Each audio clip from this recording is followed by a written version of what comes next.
What's up, everyone? It's BillyKayaks here with Strictly Kayak Fishing, and I'm here with the winner of the East West and like middle. We added middle harbor.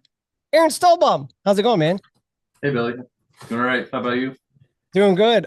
We talked about this a little bit before we started recording, but this is not the first time that you and I have talked about your, results in a tournament. Like you're pretty good at fishing.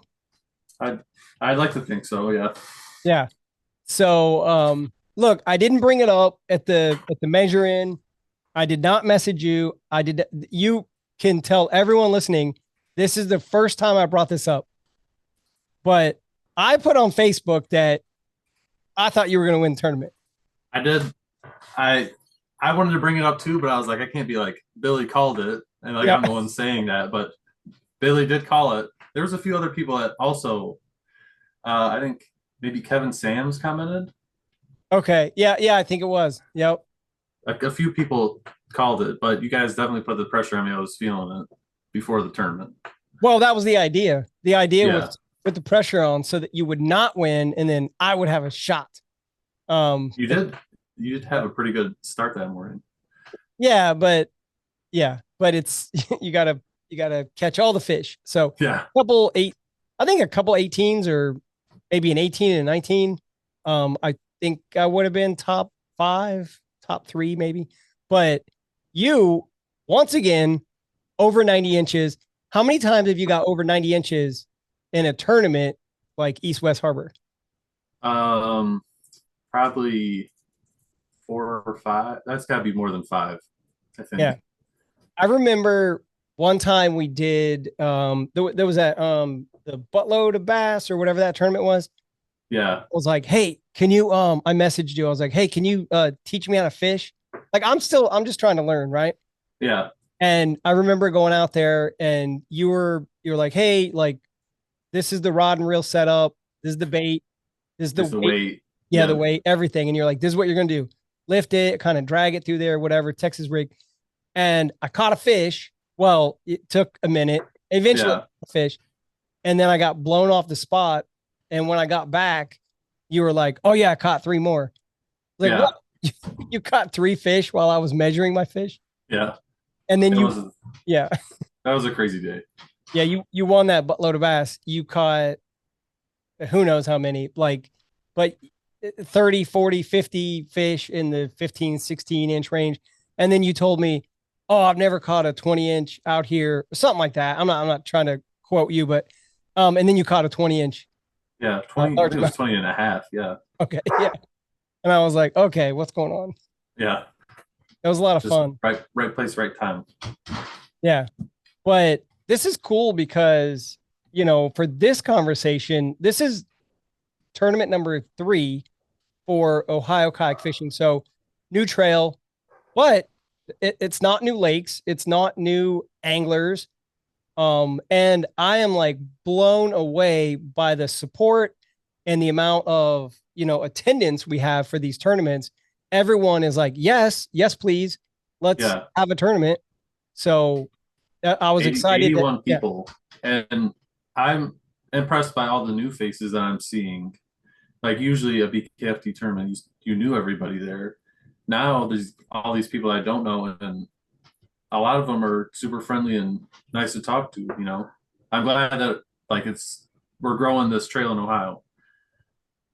yeah, absolutely. Yeah. And then, the measuring at Fisherman Central, they've always been super cool. But let's like, what were you like thinking like leading up to the tournament? Because in my mind, I'm thinking, does, does Aaron even pre-fish? Does he even go out there? Like you kind of, not that you're fishing history, but you kind of know how to adjust quickly based on your knowledge, of that type of lake. So did you Yeah. pre-fish? Um, I did because we had a charity tournament for our local club the weekend before, but it was only a half day tournament.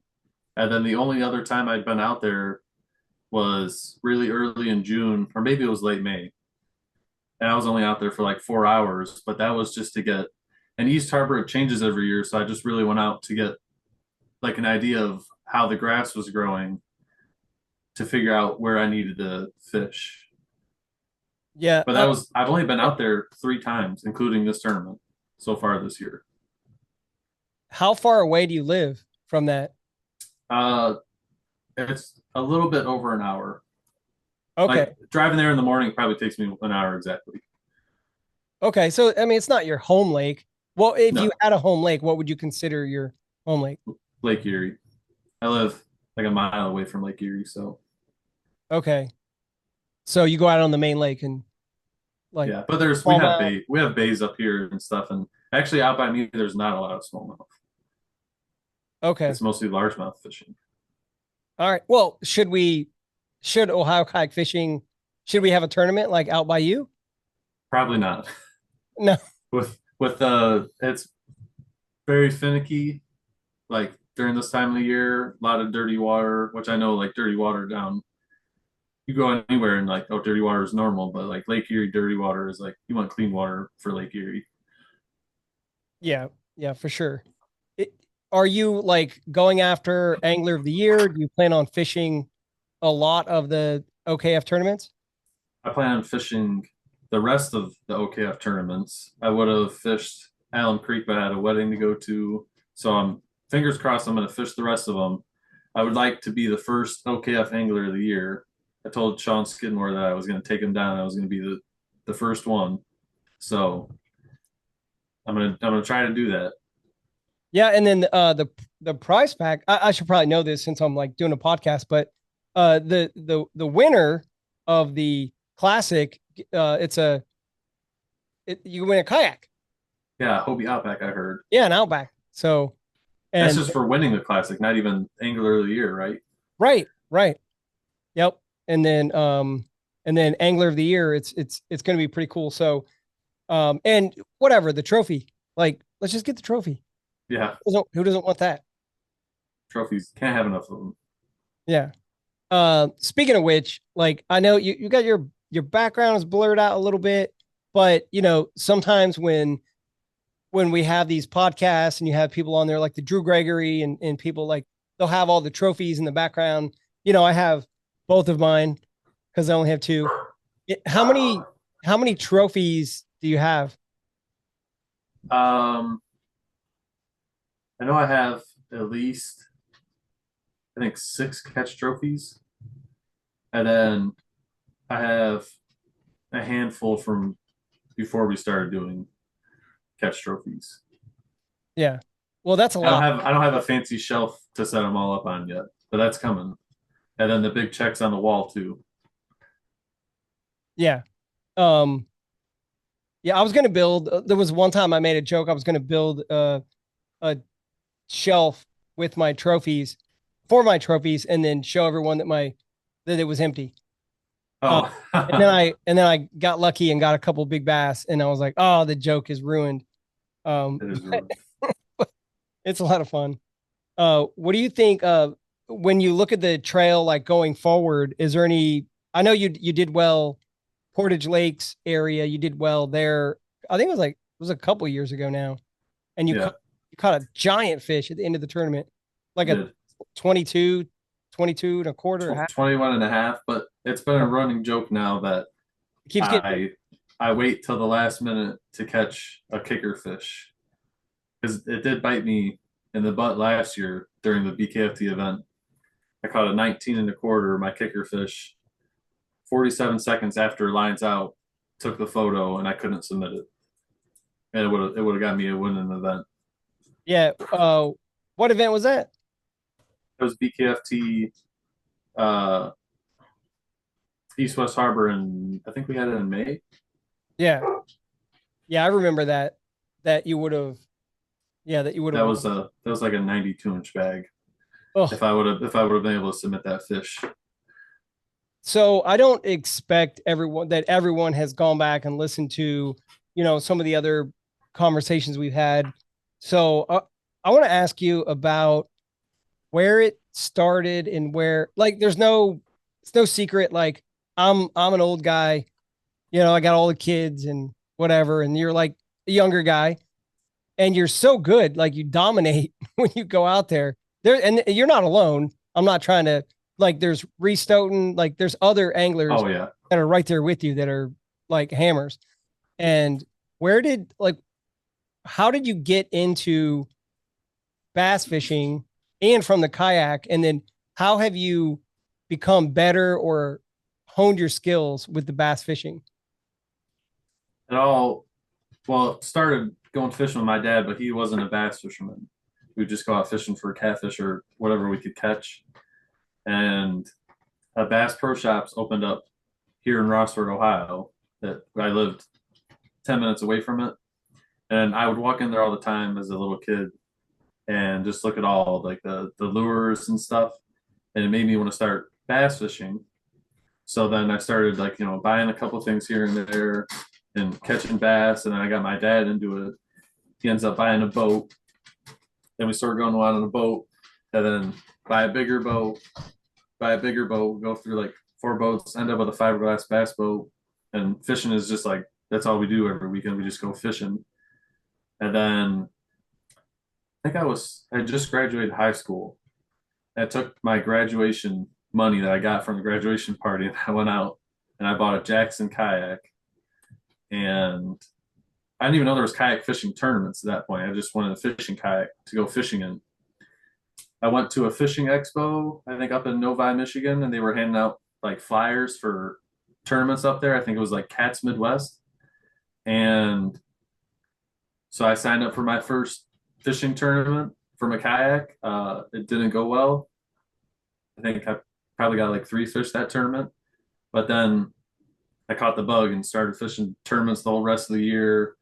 I think I only fished 1 year out of the Jackson. And then I was like, all right, I got to get the Hobie. So I saved up, bought a Pro Angler 14. Um, I think I qualified to go to the national championship. Had to have been 2019, I think. And didn't do well in that tournament either. But then I just started doing a lot better every year, just learning more and more and more. My dad didn't know how to bass fish, so it was like self-taught, watching YouTube and stuff. And then it's pretty much just putting time in the water since then. Yeah, that it's interesting that so you got your dad into the bass fishing. Yeah, Yeah, that's fun. I That's taught him his favorite thing to throw was the wacky rig because I threw that like a lot when I was a little kid. yeah, So can't go wrong. no, can't. Depending on time of year and what's going on. Who won? Christian Hansel won a tournament with the wacky rig. I think he said he got 5 bites all day, and they were all on a wacky rig, and he won the tournament. That's So amazing. The wacky yeah, rig is tried and true. yeah, for Can't go sure. wrong with it.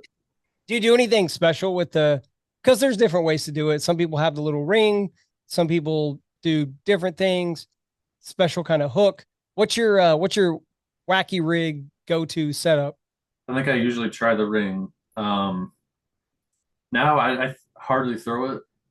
So I think I probably just hook it right through the worm now. I guess I did for a while. They're like throwing like a nail weight in one of the ends of the wacky worm, but I can't even remember the last time I threw one, to be honest with you.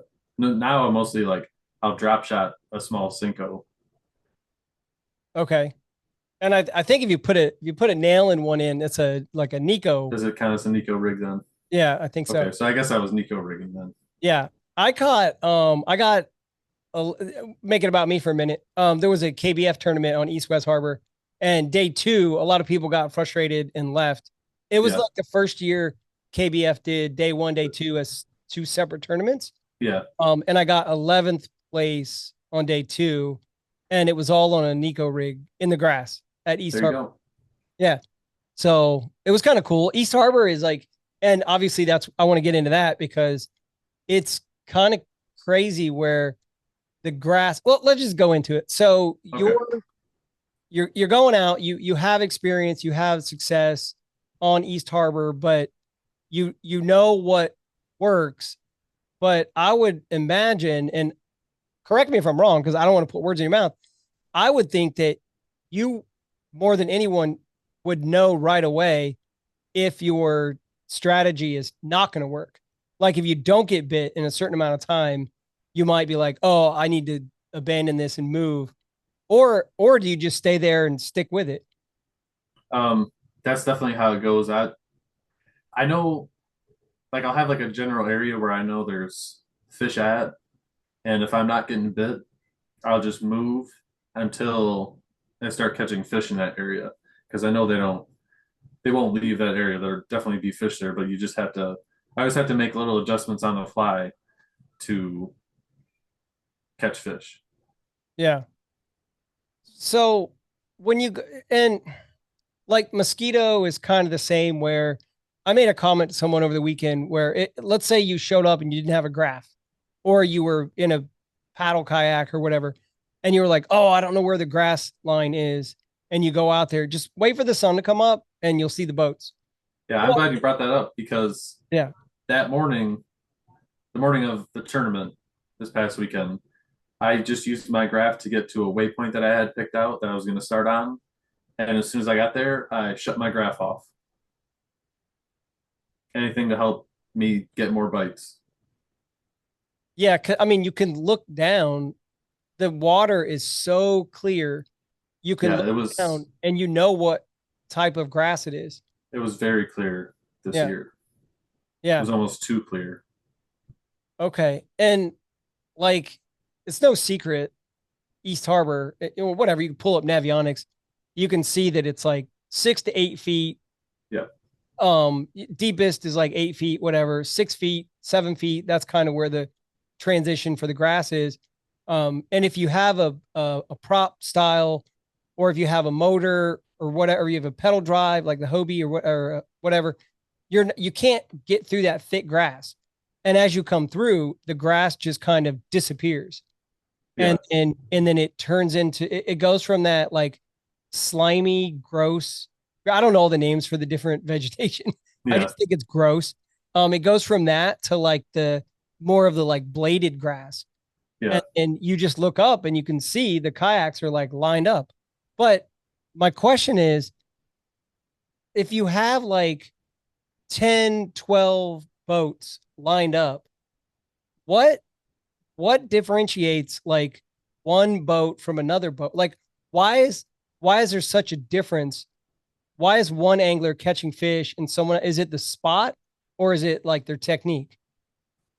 I think it's just technique because there's been times where I have a bunch of people like fishing on top of me, and I'll just be catching them, and I'm like, I don't know why it's me, but or like fishing behind somebody on East Harbor, I'll catch fish behind them.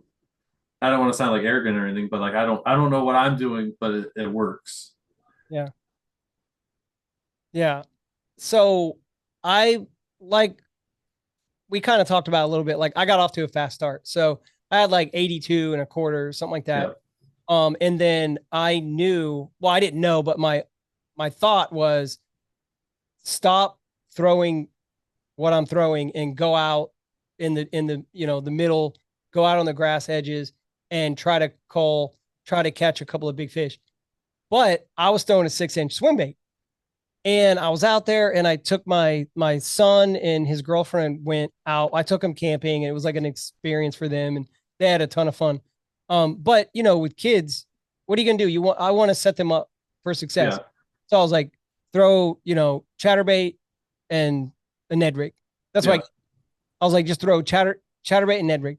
So I'm throwing this 6 inch swim bait to try to catch a monster.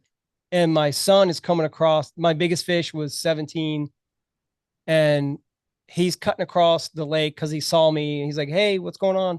And they're not in the tournament, yeah, so we're not sharing any information. He's coming across and he casts and he catches a 17 and a half on a Ned rig.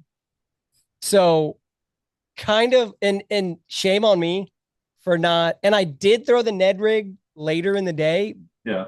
because I knew what he was throwing. But talk to me a little bit about. Well, let's start at the beginning. And how were you catching them early? And then there was a huge lull in the day, and then you started catching them late. So Take me back to the beginning of the day and just kind of walk me through your day from the beginning. So the beginning of the day, and no matter what on East Harbor, I always start out with a moving bait. So I was throwing a chatterbait. I made maybe 5 or 6 casts with that. Didn't get bit. So then I switched to a Texas rig, and I did have. Uh, I think it took me about 20 minutes into the tournament to get bit, get my first fish in. It's actually funny. I think that first fish, or maybe it was like the second fish, it was a 17 and 3/4, I believe, and it was still part of like my 5 fish limit for the end of the day. If you look at that photo, you can see my battery, my fish finder battery is on my deck, and there's 2 sets of wires going to it because I forgot my navigation lights battery at home. So at 4 o'clock in the morning in the parking lot, I had to cut off the connector for the wires for my navigation lights and wire them to my fish finder battery. And the only way I could make it work was having the battery on my deck. Okay. So it looks funny in the photos, but it worked. And as soon as the sun came up, I had to get that battery off my deck. It was bothering me too much. Yeah. So I bought an emergency like $12 the little clip-on green and red as yeah. backup, and I had them. Not that you would have like called me to say, "Hey, do you have any backup running lights or whatever?" But I did. Well, I'm definitely going to keep those and then maybe keep an extra like 360 light in my kayak now. But Yeah. the goal would be to not forget the battery for them. So, okay, so that's out of the way. Yeah. Um, Still just dragging a Texas rig. I want to say I caught, I got my limit there. It was like 86 inches or something. Um, the fish were pretty aggressive there. I probably could have caught them out of chatterbait, but I was being stubborn and still throwing a Texas rig. And they were like, you need a sensitive rod sometimes. Hate to sound like that, but like a higher end rod. I was casting out, letting my bait fall, and on a slack line, I would feel a fish bite through my rod. And it happened 5 or 6 times. The fish hit it on the fall.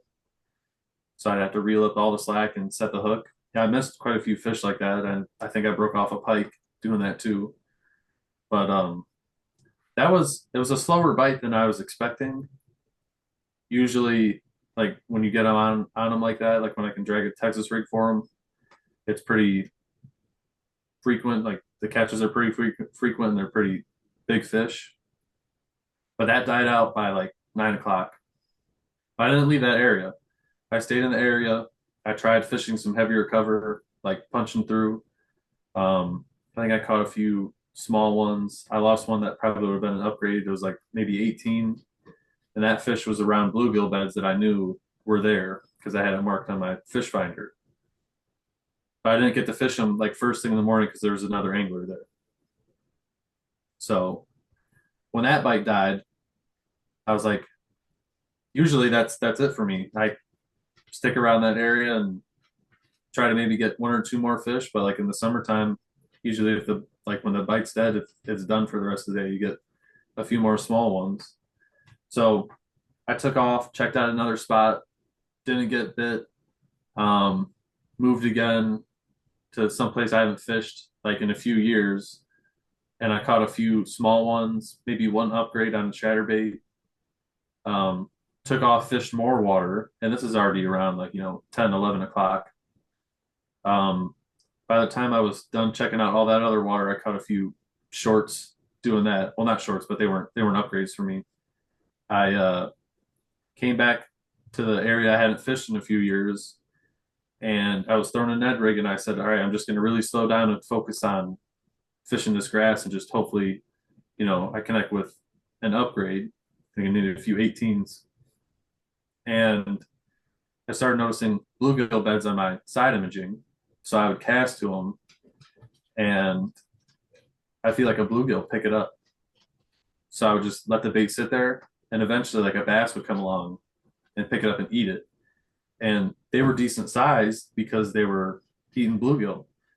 So, like the last 2 hours, 2.5 hours of the tournament, I was just fishing bluegill beds that were right next to a weed vine, and I made three like big upgrades, like on a Ned rig. And Bill, you fished with me. You know that I don't throw a Ned rig on East Harbor. You can ask anybody that Oh, fishes with me. I don't do it. I try to avoid it. Um, but that was the bait I picked up, and it was working. yeah, that's like when you said you had like 86 your first five or whatever your good ones, that would have been like fourth place right there. Yeah, Even if you didn't catch any more fish. But like you said, you had other spots, you moved, you ran around. Cause I think a lot of times people think that there's like five or six anglers that go out to a spot on a place like, East West Harbor, and they just sit on a spot all day and yeah, they guard a spot and they don't move. They spot lock and they don't move. And that's not what happened. You you, yeah. you moved around, and I want to ask about the fish that you lost. Like, obviously fishing clean is important. How'd you lose the fish? I, to be honest with you, I didn't even know I had the fish. So it was just a really, really bad hook set, and I started reeling up, and I could see the fish at that point, and it was a decent one, and then it just popped off, and it didn't feel good, but I didn't think about it too long because that's right, pretty much right after I did that. Maybe I spent another 30, 40 minutes there. I took off to the next spot. All right. And then the other thing I want to ask, when you said that you saw like bluegill beds, my thought initially, well, at the measure end, my thought was that you could see them. Like you had your polarized sunglasses, you had the right color, the depth of the water was just, maybe it was just good enough where you could barely see whatever, but you just said you saw them on side imaging. So I know what they look like, with my eyeballs when I'm looking in the water, bluegill beds. And I think I know what they would look like on side imaging because I've watched like videos on YouTube. But in your own words, like tell everyone like what do bluegill beds look like on your side imaging? It almost kind of looks like a honeycomb, but like they're more like round because that's what they make their round beds. But you just see them like all grouped up, and it's usually on like a harder bottom. So on side imaging, it'll be like a brighter color, like your whiter colors are your harder bottoms as opposed to your darker colors. And then you can get the shadow, and I mean sometimes you can see the bluegill on them. I think I had my side imaging set out to 100 on each side, so they looked small, but you know each bluegill bed might be 8, 10, 12 inches across. Yeah. And then how big is your graph, like your screen? I have a 9-inch graph. Okay. So 9-inch graph, 100 feet out, and then you can see them. That's interesting. Yeah. So, and then why, and I know you talked at the measuring about the color you were throwing or whatever. Do you think the color of your net rig mattered, or do you think I don't think it did because I just had one color that I was throwing. When I grabbed my Ned rig, it was rigged up for fishing for smallmouth on beds. So I had I think it's cinnamon purple flake, Berkeley Max scent, the Ned rig, whatever they call their Ned rig. So it's like a green pumpkin with purple in it, and that's what okay, I started catching fish on until like that one just got ripped up. So then I put on. I was like, oh, this kind of looks like a bluegill, like it's like green pumpkin with chartreuse on it. So I put that on there, and that's what my biggest fish came on.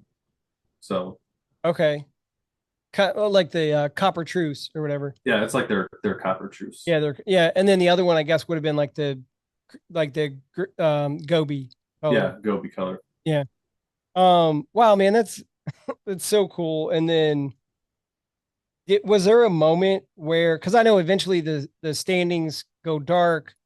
Was there a moment where you thought that you were like, I'm pretty sure I won this? It was the last fish I caught, 19 and a half. I caught it at 2:45, so 15 minutes before lines out. That's when I was like, all right, I'm pretty sure I won it with this. Unless somebody was sandbagging like really bad, that fish, I was kind of like, I wasn't for sure, but I was like, I think this fish just helped me win. Yeah. Well, I know who wasn't sandbagging. Owen Klein, okay, fishing. He had a graduation party that he scheduled, and he had to get off the water early. So, because he was up there all day, I I know know. I saw him. I was waiting for him to upgrade because I knew he had a 15, and if Yeah. he caught anything better than that, he would have definitely got himself a check. Yep. And then I don't know, just looking at the leaderboard, you've got the Skidmore and Hannigan. Hannigan got fourth, Skidmore was fifth. But Ethan Graham, Adam Lawn, Adam was in. He was on Middle Harbor, which Which was is new for this year, yeah, also. yeah, and that water, I left like 10:30. I left, and like I said, I was with my son and my and his girlfriend, so I had to load up 3 kayaks and go over to Middle Harbor. It was quite the adventure. It was fun. I wouldn't trade it for anything. It was fun, but when I got there, my thought was, oh no, it was at this moment he knew, and it was like 2.5 feet tops. I never saw 3 feet of water, and I started crisscrossing with my Torpedo, like I was Yeah. across the lake. Like what? And there was no navionics because it's not a boat lake. Oh, yep. Yeah, So, and it was mud. It was complete mud because of like it was wind. It wasn't like the wind wasn't like it can get up there. Like the yeah, wind was you could kayak, but it was enough wind to make it muddy, and it was 2.5 feet, and I was like, oh boy. And then come to find out, Middle Harbor, it seemed like it was an early bite, and then maybe a few here and there later in the day. But when it died on East Harbor, West Harbor, Middle Harbor was like dead. I'm yeah. saying they ran up under the pads. You would have had to start flipping pads or punching pads or Throwing getting a frog or into that. something. It's Yeah. funny that you bring up that you switched bodies of water because my original game plan was to fish East Harbor in the morning and then, depending on how that went, maybe go to West Harbor and try to catch a few upgrades. And actually, because of that game plan, that's the only reason I brought a spinning rod with a Ned rig on it. Oh, Otherwise, if I would just stayed on East Harbor the whole time, I would have never brought it. Havlicek has done that before for these I've done tournaments. it before in a He'll fish KBF both. event. Yeah. Yeah. I It's don't fun to, recommend yeah. doing it because it kind of stirs your stomach up a little bit. You're like, am I doing the right thing? I know Reese, I ran into him on the water, and he said that he started off in East. He caught like 2 18s and a few other fish that were all small. So he packed up, went to West Harbor, regretted that decision, so he came back to East Harbor. Yeah. Yeah. Well, that's what I did. Also, I left West Harbor, packed up the 3 boats, and came back to Yeah, East Harbor. So that's a lot. yeah, it was 3 hours of a waste of time. And then when I'm leaving, there were like I didn't know there was a ramp over in the corner, West Harbor. You can't even see it on Google Earth. Like it doesn't look like there's a kayak launch there.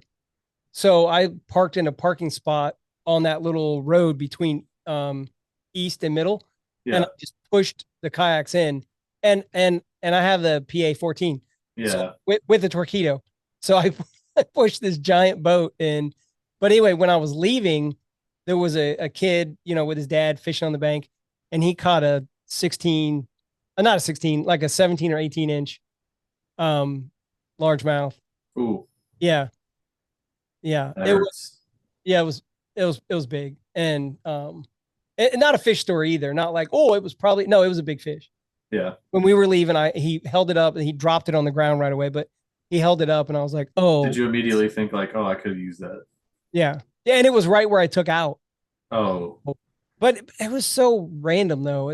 I don't know. They might have been fishing with live bait and all that. yeah, Who knows? But we named kind of the anglers that were up there. Josh Nickel, one of his favorite spots. He always does really good up there. yep, Kevin Sams does really well. And then Mark Bradford rounds out the top 8. Ed Shimony, first guy to right outside of the money. But But all those names, that's yeah, just people that you don't want catching up to you. That's people. If I'm in first place, I don't want any of those names behind me yeah, because they're all good and they could catch you like nothing. yeah, and not even sandbagging. Like they could catch a fish with Yeah, 20 minutes to go, 30 minutes to go, like whatever, 10 yeah, minutes, like whatever. Um, I don't know. I love it. I want to give you an opportunity to shout out whoever, you want to thank and whoever you want to shout out and give you last words on this, but I definitely want to real quick just talk about Strictly Sail and talk about Ohio Kayak Fishing in the format, everything from the payouts. I heard the payouts are going to happen like tomorrow or the next day. Like payouts are happening. So that yeah, will be nice. yeah, it would be nice for you. $1,308, something like that. Something like yeah, Yeah. And the standings were released today. And just the transparency and the prizes, just the energy and the like overall, like everything is just so amazing. So it's Ohio really needs a statewide trail, and we have it. So OKF and Strictly Sail, I couldn't be happier. yep. It's definitely gonna get better. I can tell as it goes on, but this has been a good start so far. Yeah, Great start. yeah, yeah, absolutely. So I love that. So thank you to Strictly Sail and then who like we talk about like sometimes on podcasts like oh, who do you want to thank? Say you won the Bassmaster Classic, you're holding up the big blue trophy, and you want to thank people. Well, I'll tell you who not to thank. No, no, you can thank her, but listen, I gotta say something. I do not need any more plants. So if I buy any more Monsteras, I think my kids are they're gonna beat me up or leave me. I got into this thing recently where I started buying plants, Yeah, and I love taking care of my plants. And I think I have 4 or 5 Monstera plants. Most of them inside. I have one outside. And no, I saw that you posted. Your girlfriend's like, did she propagate those she plants? did. She has a monstera that's just out of control. Like it takes up like half the room. So she started like propagating and selling them. And Yeah, she'd be, I think that's your corn plant behind you, isn't it? Corn plant. yeah. She would be Well, impressed by that. oh well, no, that one's fake. That's the only fake one. Yeah, Oh, sorry, man. Yeah. come Uh, on.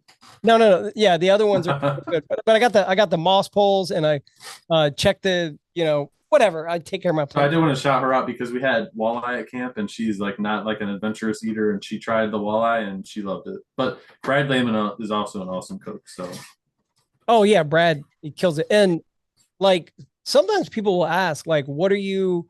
Oh, if you were gonna eat, like, what's the best fish to eat? And I'm like, what you talking about, freshwater or like saltwater fish? Because I'm like walleye and crappie, I guess, for yeah, fresh fish.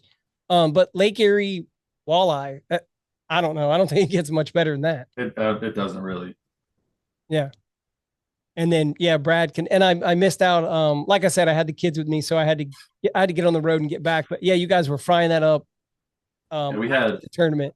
I think I had brought like 6 pounds of fillets, so we definitely had enough to go Oh, around. I was trying to invite everyone like that was around camp to come over and have fish with us, but and that was I brought 2 bags of that and we only went through one. So oh wow. yeah. Yeah. But it was definitely Brad is he outdoes himself every time. Yeah, I mean, it's great. The camp experience in general. It's that. It's an experience, you know? Yeah, it's definitely if you haven't done it, you definitely got to get out and come hang out with us camping because that's half the fun of the tournament. Yeah. And then go like find Ohio kayak fishing people. Like if you see a kayak, if you're walking around a campsite, if you're at Nimisila or Mosquito or wherever it is, and you're camping there because it's a long drive for you, but you don't really know anyone, you're new to the trail, and you're walking by and you see a couple of trailers, a couple of boats, you hear some noise or a lot of noise, Yeah, go over there and start talking to people because everyone, yeah, yeah, everyone's so nice. yep. Hit it right on the head. That's but and even if you can't find anybody and you're camping, like post on Facebook or something, and somebody will say like where everybody's hanging out at. Yeah. It's always a good time. Yeah. And, sometimes like at the measure in or the campsite, people will get a bad rap for like, oh, there's like these little cliques or there's this little group or whatever. But the thing that people have to understand, especially new people, the anglers that are fishing, they don't see each other. They're not coworkers. Yeah, They don't see each other all the time. So, they may have not, seen their buddy in like a month, or yeah, if they missed a tournament in 2 or 3 or 4 months. yeah. So for people to like all of a sudden gravitate towards someone else and, hey, what's going on? It's like they're excited to, see their friends. And but it's so nice. I remember I've told this story a million times, but the first time I met people, like I was just welcomed in, Yeah.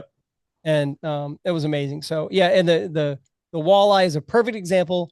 They will cook up some walleye and feed you. If you're fishing the tournament, they will feed you. Like, yeah. And eating Lake Erie walleye helps you on East Harbor. It helps you fish better.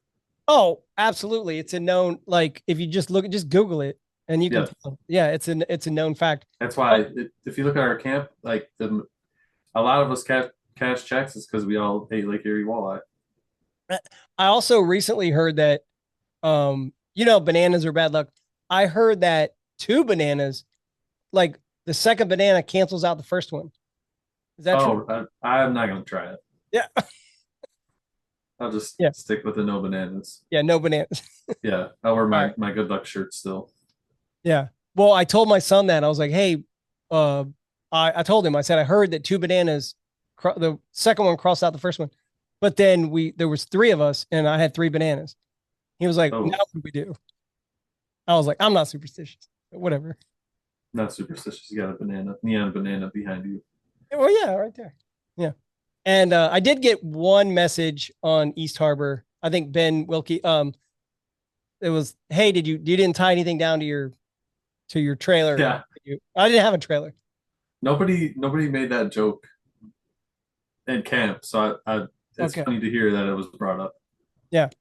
But I think I'm gonna get another trailer. After moving to west and then back to east. Um, Oh, I just feel like breeze. yeah, I feel like I need a trailer. I love putting the kayak in the bed of the truck. But I need a trailer. So Yeah. more to come on that. So we'll see what happens. But hey man, you did great. Did you look at the standings? Do you know where you are in the standings? I was quite a ways down there. This is only the second tournament I fished, and the first one I got like 26th place in. So Okay. Indian Lake, I didn't do so hot, and I never made Allen Creek. So we got the rest of the schedule to try to make up points. Yeah. Well, yeah, a win is pretty helpful. So Yeah. yeah. But when you got these younger guys, consistently doing top tens, it's like putting the pressure on the whole rest of the year. But I think some of the lakes on the schedule, Mosquito Lake and Portage Lakes, is going to be probably play pretty well for me. Oh yeah.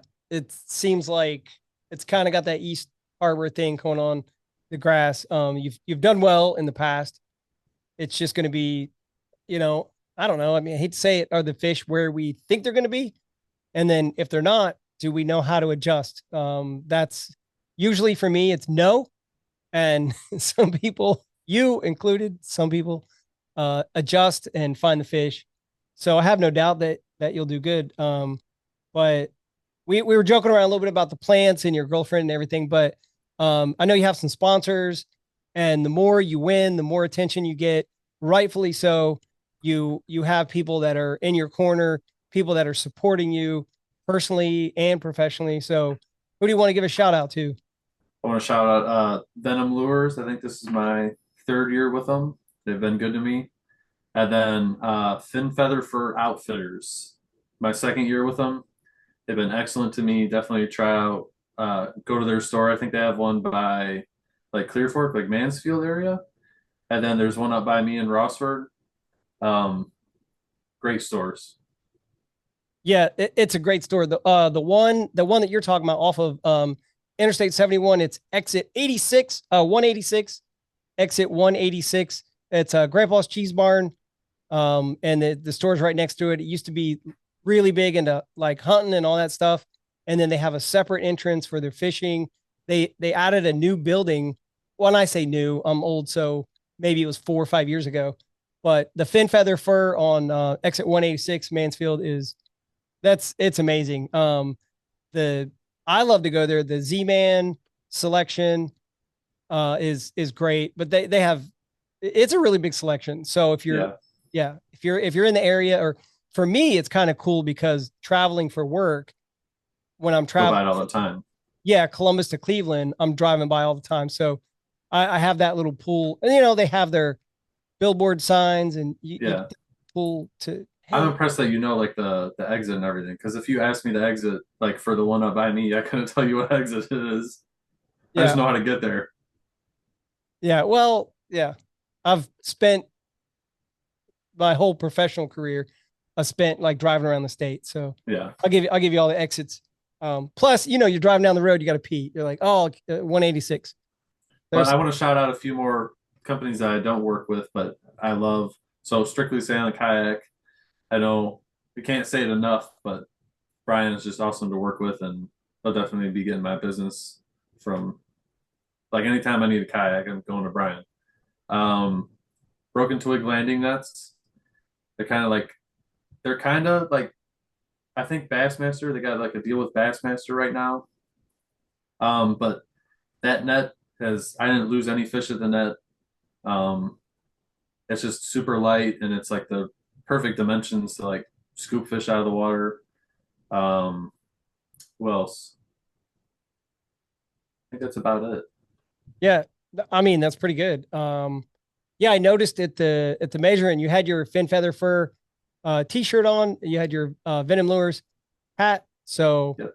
it was obvious that that you're loyal to the people, you help people to help you, and they've recognized that wait a minute, this guy keeps catching fish. Yeah. So yeah, so that's helpful. All right, man. Well, hope everyone enjoyed all of this. I would love to talk to you again if you want to jump on here again, but I want to see you, around a campsite and see you at the other tournaments. So Yep. congratulations again on the Thanks, first place. Billy. Yeah, man. Thanks for having me on. I'll Yep. come on anytime. I love talking, but especially about fishing. Right. Right. That's the thing. Like yeah, there's people that are like, oh, they think we're quiet, and we are sometimes. And then if you get us talking about something we like to talk about, Oh yeah. and we don't Like shut up. if I gotta talk to somebody about anything that's not fishing, I'm like, I don't even know what to say. But then as soon as it's about fishing, I'm like, oh yeah, I'll talk your ear off about that. Yeah. Well, yeah. So you've taught me a lot about fishing, and that's one thing I'll say. Just we'll do it there. We'll wrap this up with I'll just give a shout out to Aaron Stallbaum, not keeping secrets, not trying to mislead anyone or not tell anyone what he's doing. Aaron, you've always been like someone that will, you know, tell someone exactly like how you're doing it, and then you say, well, then you go do it, because I think also you understand that you can't catch someone else's fish. You Yeah. can you can give me the rod, reel setup, the bait, and then I go out there. I still have to do it, Yeah. and it's amazing how many times the angler can't do it, even though they have all the information. They can't do it. So you still got to go out there and execute. But you don't keep anything back, and you're always willing to teach. And you've taught me a lot. So appreciate it. And man, I wish you nothing but the best. And I don't know, man, angler of the year. I think you're right there in the running. There's 5 or 6 anglers I think that well, I mean, everyone has a shot, but there's 5 or 6 in my mind. I'm like, yeah, and Yeah. you're one of them, man. So Thanks, Billy. yeah. All right. Thanks for coming on, and talk to you later, man. All right. Thanks. Bye.